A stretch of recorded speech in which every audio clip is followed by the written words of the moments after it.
Hello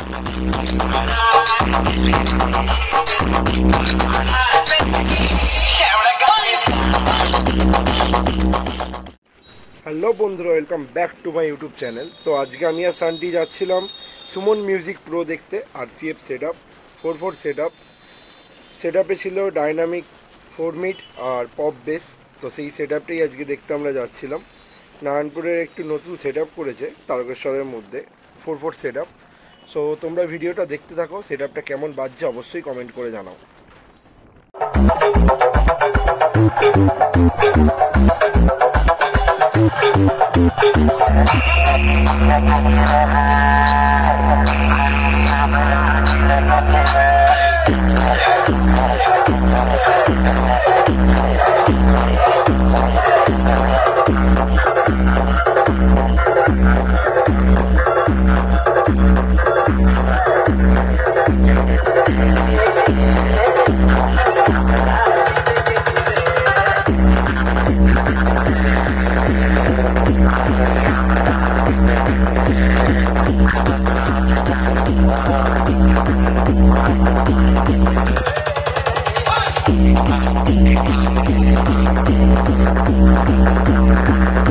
ভিডিওটা ভালো লাগলে অবশ্যই একটা ভিডিওটা লাইক করে দিও এবং যারা চ্যানেলে নতুন আছো এখনো পর্যন্ত সাবস্ক্রাইব করোনি অবশ্যই চ্যানেলটাকে সাবস্ক্রাইব করে দিও।